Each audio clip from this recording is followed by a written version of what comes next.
2021년 성탄 예배 하나님의 말씀은 누가복음 2장 13절로 14절의 말씀입니다.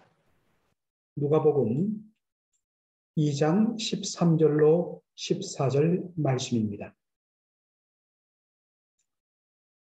호련히 허단 천군이 그 천사와 함께 있어 하나님을 찬송하여 가로되 지극히 높은 곳에서는 하나님께 영광이요 땅에서는 기뻐하심을 입은 사람들 중에 평화로다 하니라. 아멘. 14절 다시 한번 봅니다. 지극히 높은 곳에서는 하나님께 영광이요 땅에서는 기뻐하심을 입은 사람들 중에 평화로다. 아멘.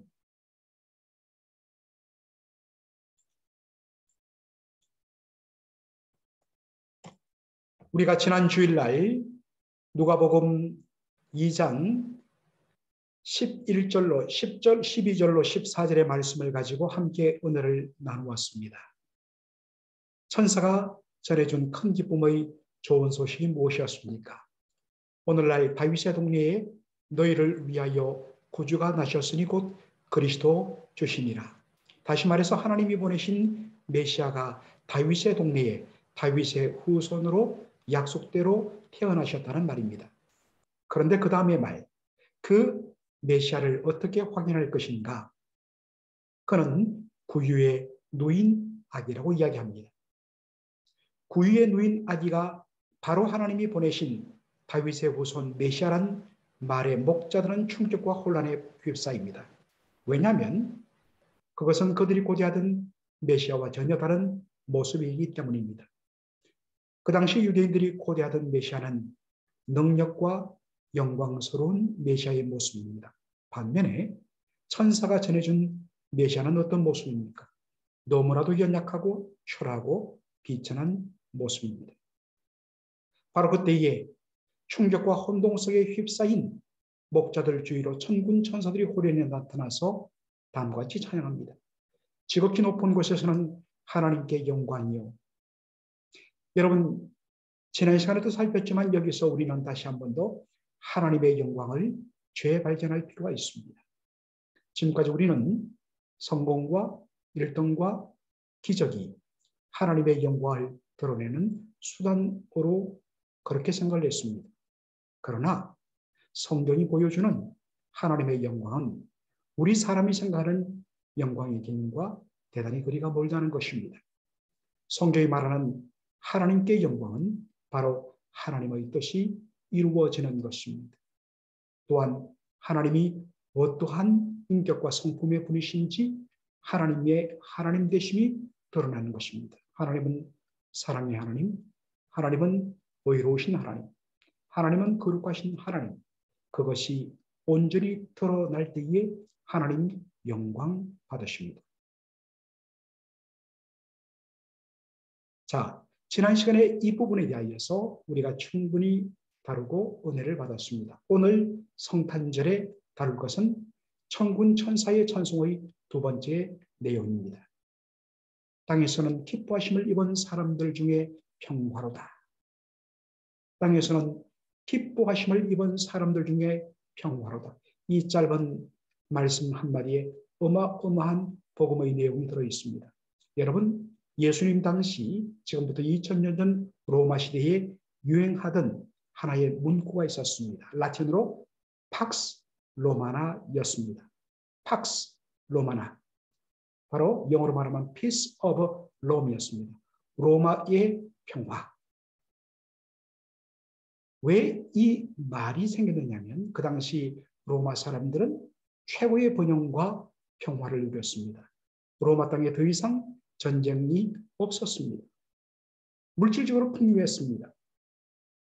그래서 당시 로마인들은 로마 사람들에게 이 번영과 평화를 가져다 준 로마 황제에 대하여 칭송하며 praise, 찬양하기를 peace on earth, 땅에서는 평화로다 라는 말을 썼다는 것입니다.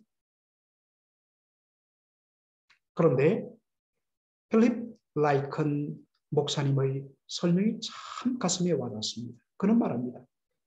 로마 시대의 팍스 로마나 로마의 평화는 무시무시한 대가를 지불하고 가져온 것이다 라는 것입니다.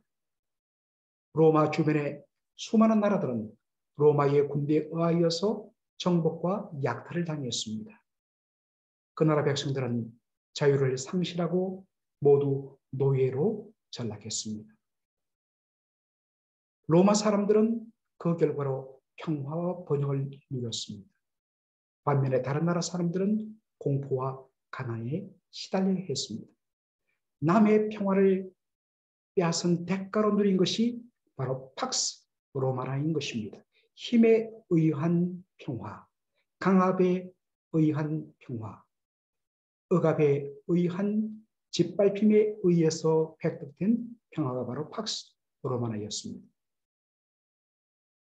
그런 의미에서 로마는, 그리고 로마 황제는 참된 평화를 가져오지 못했습니다. 이 팍스 로마나와 대조되는 것이 무엇입니까? 오늘 설교 제목 팍스 크리스티입니다. 역시 라틴어인데 팍스란 것은 평화란 말이고 크리스티는 of Christ, 그리스도의란 뜻입니다. 팍스 크리스티, peace of Christ, 그리스도의 평화입니다. 이사야 9장 6절 보면 이사야는 장차 이 땅에 오시는 메시아가 어떤 분인지 이렇게 소개합니다. 이는 한 아기가 우리에게 낳고 한 아들을 우리에게 주신 바 되었는데 그 어깨에는 정사를 메었고 그 이름은 기묘자라 모사라 전능하신 하나님이라 영존하시는 아버지라 평강의 왕이라 할 것입니다. 여러분 혹시 기억하십니까? 작년에 우리가 성탄절 예배를 역시 영상으로 드렸는데 그때 설교 본문 말씀이 이사야 9장 6절로 7절이었습니다. 그때 제가 이 땅에 오시는 메시아가 불려지는 이름에 대하여 짧게 설명을 했습니다. 그 중에 하나, 장차 오실 메시아를 가장 잘 설명한 것이 뭐냐? 그는 평강의 왕이라 할 것입니다. 이 평강의 왕, 영어 성경을 보면 Prince of Peace라고 되어 있습니다. 평화의 왕자. 그런데 여러분 놀랍게도 예수님 당시에 로마 제국의 황제였던 케사르 아우구스투스, 이것을 우리 성경에서는 가이사 아우구스토라 그렇게 이야기합니다. 케사르 아우구스투스, 그가 또한 어떻게 불렸느냐? The Prince of Peace, 평화의 왕자라 불렸습니다. 참 여러분 놀랍지 않습니까? 팍스 로마나와 팍스 크리스티. 장차 오실 메시아가 프린스 오브 피스라고 불릴 것인데 그 당시 로마 황제도 실질적으로 The Prince of Peace, 평화의 왕자로 불렸다는 것입니다. 그러나 이 땅에 오시는 하나님 보내신 메시아와 로마 황제 가이사 아구스토가 평화를 가져오는 방식은 완전히 다릅니다. 모든 힘과 권력을 가졌던 로마 황제 가이사 아구스토, 케사르 아우구스투스는 무력과 억압을 통하여서 로마인들에게 평화를 가져다 주었습니다. 반면에 아기의 몸으로 그리고 구유에 누인 그 초라한 아기의 모습으로 이 땅에 오신 예수님, 그분은 마침내 십자가 죽음을 통하여 자신의 죽음을 통하여서 모든 백성들에게 평화를 가져다 주었습니다. 특정한 민족이나 그룹에게만 준 것이 아니라 모든 사람들, 구원이 필요한 죄인들에게 평화를 가져다 준 것입니다. 가이사 아구스토는 힘과 무력에 의하여서 외형적인 번영과 평화를 가져다 주었습니다. 그러나 그 속에는 온갖 부패와 타락과 쾌락이, 그리고 힘없는 사람들에 대한 억압과 비판이 가득했습니다. 그러나 우리 예수님이 주시는 평화는 내적인 충만입니다. 그리고 진정한 평화입니다. 외적으로는 힘들고 고달파도 그 내면적으로 하나님과의 관계가 회복되고 이웃과의 화목의 관계가 온전히 그리스도로 말미암아 주어지는 내적 충만과 참된 평화였습니다. 사랑하는 성도 여러분, 여러분은 지금 어떠한 평화를 누리고 계십니까? 골로새서 1장 20절 보면 예수님이 주신 평화의 내용이 구체적으로 이렇게 소개됩니다. 바울은 말합니다. 그의 십자가의 피로 화평을 이루사 만물 곧 땅에 있는 것이나 하늘에 있는 것들을 그로 말미암아 예수님으로 말미암아 자기와 하나님과 화목해 되기를 기뻐하십니다. 여러분, 이 말씀을 우리가 이해하기 위해서는 왜 예수님의 십자가 피로 화평이 필요한가를 알기 위해서는 성경이 보여주는 우리 인간의 실상을 알 필요가 있습니다. 첫사람 아담과 하와의 죄로 말미암아 타락으로 말미암아 하나님과의 평화가 화목이 깨어졌습니다. 하나님과의 관계가 단절되었습니다. 그 결과로 우리 인생들은 하나님 없는 영원한 죽음과 심판에 놓이게 되었습니다. 그런데 그러한 죄인에 대하여 우리 하나님이 가지신 생각은 어떻습니까? 비록 하나님은 죄에 대하여서는 결코 용서할 수 없고 심판하셔야 되는 공의의 하나님이시지만 동시에 그분은 사랑의 하나님이십니다. 그분은 죄인들이 자신들의 죄로 인하여서 죽는 것을 원치 아니하십니다. 죄인들이 그 죄로 인하여 심판당하는 것을 보고 기뻐하시는 하나님 아니십니다. 도리어 하나님의 기쁨은 어디 있는가? 그 죄인이 회개하고 돌아서서 하나님의 용서와 생명을 다시 누리는 것을 대단히 기뻐하시는 하나님이십니다. 이것이 하나님 아버지의 뜻이었습니다. 이 아버지의 뜻을 위하여 영광의 하나님 아들이 자기의 모든 영광을 포기하셨습니다. 사람의 몸을 입고 이 땅에 오셨습니다. 자기를 비우셨습니다. 영광의 창조주가 피조물의 형상을 취하신 것입니다. 이것만도 우리 주님께는 대단히 낮아짐인데 그분은 자기를 낮추시되 최종적으로 십자가에 죽기까지 복종하신 것입니다. 여러분, 십자가가 무엇입니까? 우리가 지난 시간에도 봤지만 신명기 21장 23절 보면 나무에 달린 자마다 하나님께 저주를 받았습니다. 나무에 달리는 것, 십자가에 못 박히는 것은 하나님께 저주받고 버림받음의 상징이었습니다. 십자가에 달리신 예수님, 그분의 가장 큰 고통은 아버지 하나님으로부터 버림받고 저주받음이었습니다. 그럼에도 불구하고 그분은 아버지의 뜻을 이루기 위하여, 아버지의 기쁨을 위하여 기꺼이 저주의 십자가를 지신 것입니다.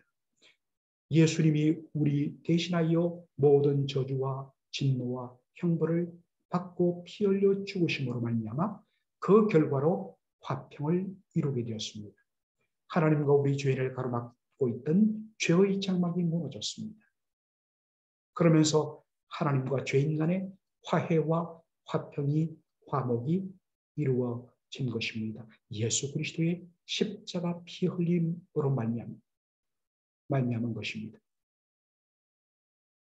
바로 예수님께서 왜 평화의 왕이신지, 그분의 십자가가 왜 평화인지에 대하여 이사야는 예수님 오시기 700년 전에 이사야 53장 5절을 통하여 이렇게 예언합니다. 그가 찔림은 우리의 허물을 인하며 그가 상함은 우리의 죄악을 인하며 그가 징계를 받음으로 우리가 무엇을 누렸다고요? 평화를 누리고 그가 채찍에 맞음으로 우리가 나음을 입었도다. 바로 이 평화를 위하여 예수님 오셨고 그 평화를 주시기 위하여 그분은 우리 대신 징계와 심판과 저주와 채찍을 당하시고 십자가에 못 박혀 피 흘려 죽으신 것입니다. 바로 이것을 위하여 예수님 비천한 모습으로 오셨고 그래서 예수님의 이 땅에 오심의 첫 모습은 구유에 누인 아기의 모습이었던 것입니다. 그런데 우리가 오늘 본문 말씀 누가복음 2장 14절에서 땅에서는 기뻐하심을 입은 사람들 가운데 평화로다 하는 말씀 속에서 누가 이 평화를 누리게 되는가? 그 사람은 바로 기뻐하심을 입은 사람들이란 것입니다. 다시 말해서 예수님께서 십자가를 지심으로 주시는 이 평화는 모든 사람들을 위한 것이 아닙니다. 그 사람들은 하나님이 복 주시기를 기뻐하시는 자에게만 평화가 임한다는 사실입니다. 달라서 신학교의 신약학 교수님이신 데럴 목 교수님은 기뻐하심을 입은 사람들에 대하여 그의 주석에서 이것은 바로 하나님의 선택을 말한다. 기뻐하심을 입은 사람들이 누구냐? 그것은 하나님께 선택받은 사람들이다 라고 정확하게 해석합니다. 얼마나 정확한 해석인지 모릅니다. 여러분, 하나님의 선택이 무엇입니까? 이것을 잘 보여주는 것이 에베소서 1장 3절로 5절입니다. 찬송하리로다 하나님 곧 우리 주 예수 그리스도의 아버지께서 그리스도 안에서 하늘에 속한 모든 신령한 복으로 우리에게 복 주시되 곧 창세전에 그리스도 안에서 우리를 택하사 우리로 사랑 안에서 그 앞에 거룩하고 흠이 없게 하시려고 그 기쁘신 뜻대로 우리를 예정하사 예수 그리스도로 말미암아 자기의 아들들이 되게 하셨으니 라고 말씀합니다. 자, 여기 보시면 여러분, 하나님께서 우리를 선택하신 시점이 언제로 되어 있습니까? 창세전에 그리스도 안에서 우리를 택하시고 라고 말합니다. 여러분, 창세전이란 시점은 언제입니까? 우리는 말할 것도 없고 이 땅에 그 어떠한 존재도 존재하기 전, 창조되기 전입니다. 다시 말해서 창세전에 하나님이 우리를 선택하셨다는 것은 하나님의 선택에 우리의 어떠한 영향도 공로도 전혀 미치지 못하던 시점이란 것입니다. 그렇다면 하나님의 선택의 유일한 근거는 무엇입니까? 그것은 에베소서 1장 4절로 5절이 보여주는 대로 하나님의 사랑 안에서 그리고 그 기쁘신 뜻대로입니다. 오직 하나님의 사랑과 하나님의 기뻐하시는 뜻, 의지 때문에 우리를 선택하셨다는 것입니다. 선택에는 우리의 어떠한 것도 근거와 조건이 될 수 없습니다.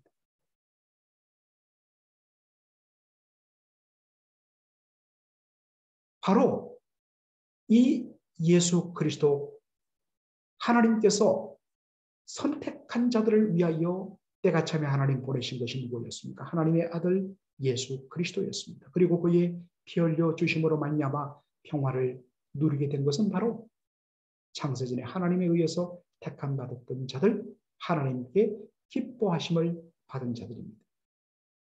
자, 그렇다면 여러분, 누가 하나님의 택함 받은 자일까요? 그것은 어떻게 확인되는가?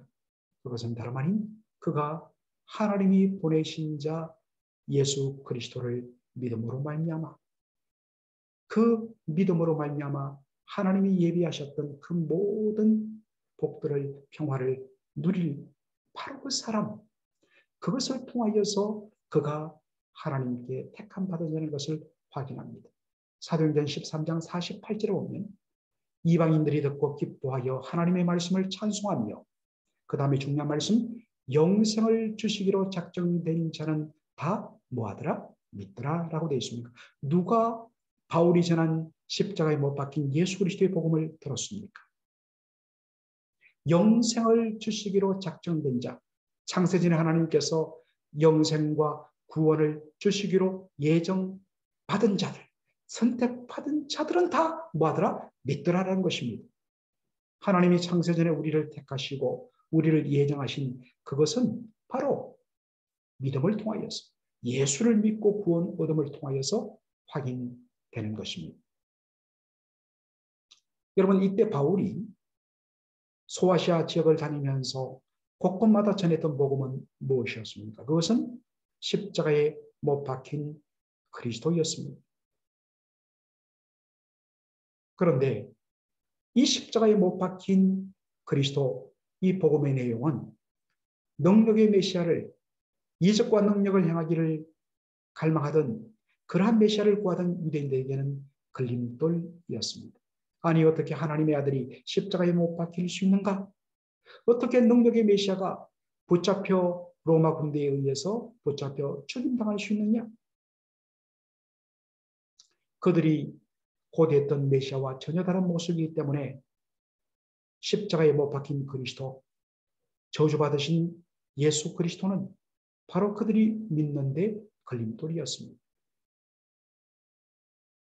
헬라인들에게는 십자가에 못 박힌 그리스도는 미련한 것이었습니다. 헬라 사람들의 구원과는 하나님의 아들, 하늘에 속한 자, 거룩한 자 그리스도가 지혜를 가지고 와서 지혜를 알려줌으로 사람들을 구원한다고 생각했습니다. 그래서 헬라 사람들은 철학을 숭상했습니다. 여러분, 필라소피, 철학이란 무슨 뜻이라고 했습니까? 필레오, 사랑이란 말과 소피아, 지혜의 합성이라고 했습니다. 지혜에 대한 사랑이 철학입니다. 그래서 헬라 사람들이 그토록 철학을 숭상했던 것입니다.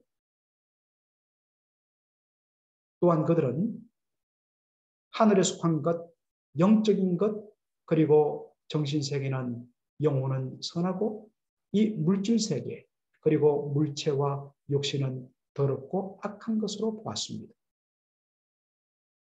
그런데 어떻게 하늘에 속한 자 하나님의 아들 그리스도가 그 더럽고 추악하고 죄악된 인간의 육신을 취하고 이 땅에 사람으로 오실 수 있겠는가 하는 것입니다. 어떻게 육신의 죽음을 통하여 구원을 성취하는가? 이것은 너무나 미련하고 저급하고 어리석다고 본 것입니다. 그래서 십자가의 구원, 십자가에 못 박힌 그리스도의 복음을 그들은 미련하다고 외면하고 비웃었습니다. 그러면 누가 십자가에 못 박힌 예수 그리스도를 믿을 수 있을까요? 그는 오직 하나님의 부르심을 입은 자들입니다. 하나님의 부르심을 입은 자, 곧 하나님께 기뻐하심을 받은 자, 곧 하나님의 택함 받은 자, 영생 얻기로 작정된 자들은 그들에게 있어서 그리스도는 하나님의 능력입니다. 하나님의 지혜입니다. 오직 영생 얻기로 작정된 자만이 십자가에 못 박힌 예수를 믿게 되는 것입니다. 사랑하는 성도 여러분, 믿음은 억지로 되는 것이 아니라고 했습니다. 하나님께서 구원 주시기로 작정한 자, 그리고 성령의 은혜를 받은 자만이 비로소 예수는 그리스도요, 그의 십자가를 통하여 우리의 모든 죄값을 다 갚으신 하나님의 아들이심을 믿는 이 복음의 감격과 은혜를 비로소 누릴 수 있는 것입니다.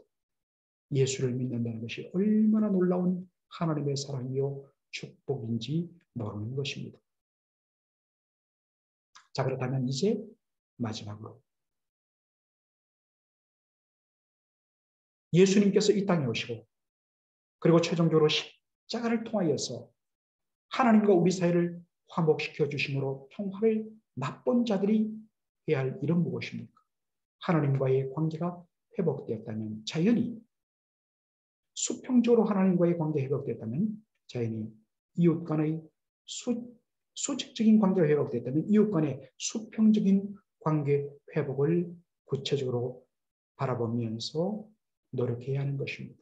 만일에 우리가 하나님과의 은혜와 사랑의 관계가 있다면서도 이웃 간의 관계가 막혀 있다면, 불안하다면 사실은 하나님과의 관계 회복이 의심될 만합니다.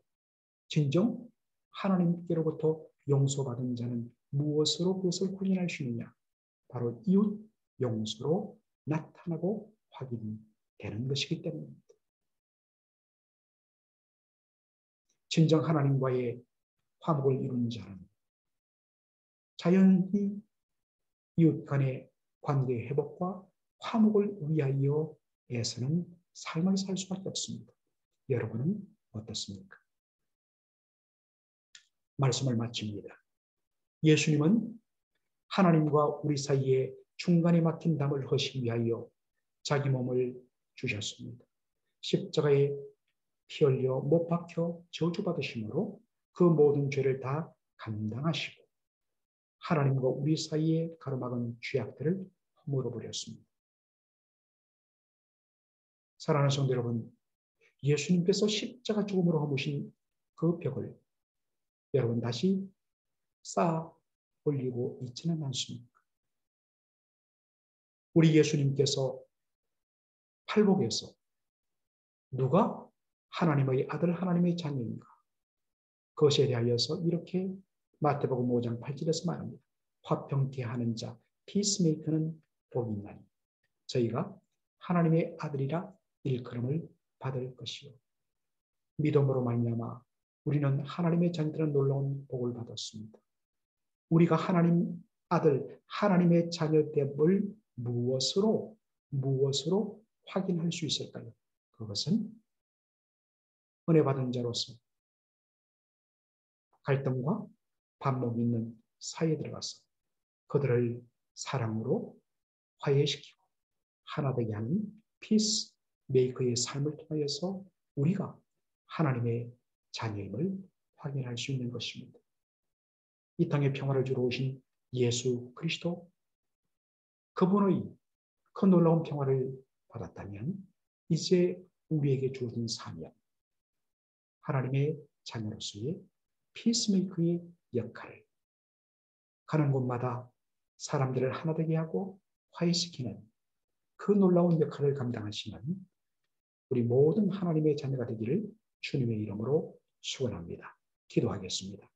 아버지 하나님 감사합니다. 이 복된 성탄절날 아버지 하나님 이렇게 영상을 통하여 이 땅에 평화를 주시기 위하여 오신 예수 그리스도, 그 평화를 주기 위하여 그분은 처음부터 자기를 낮추셔야 했고 자기의 모든 것을 내려놓으셔야 했고 마침내 하나님의 아들로서 저주받고 버림받는 십자가를 져셔야 했음을 다시 한 번 더 확인합니다.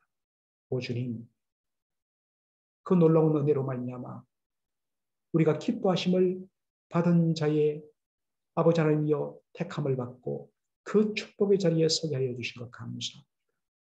이제 예수님의 십자가 보혈을 통하여 하나님과 관계를 회복하고 화목된 자로서 이제는 수평적으로 옆에 있는 이웃들과의 아버지 관계가 회복되고 사랑과 축복의 관계가 온전히 회복되는 저희들의 삶 되게 하여 주옵소서. 가는 곳마다 하나님 분쟁을 종식시키고 불화를 마무리하고 사람들을 화해시키고 하나 되게 하는 피스메이커의 삶을 통하여 우리가 구원받은 하나님의 자녀임을 확인하는 저희들 되게 하여 주옵소서. 예수님의 이름으로 기도합나이다. 아멘. 메리 크리스마스. 메리 크리스마스. 우리 모든 성도 여러분들의 삶 속에 우리 주님의 성탄의 기쁨이 가득하기를 소원합니다. 주일날 뵙도록 하겠습니다. 감사합니다.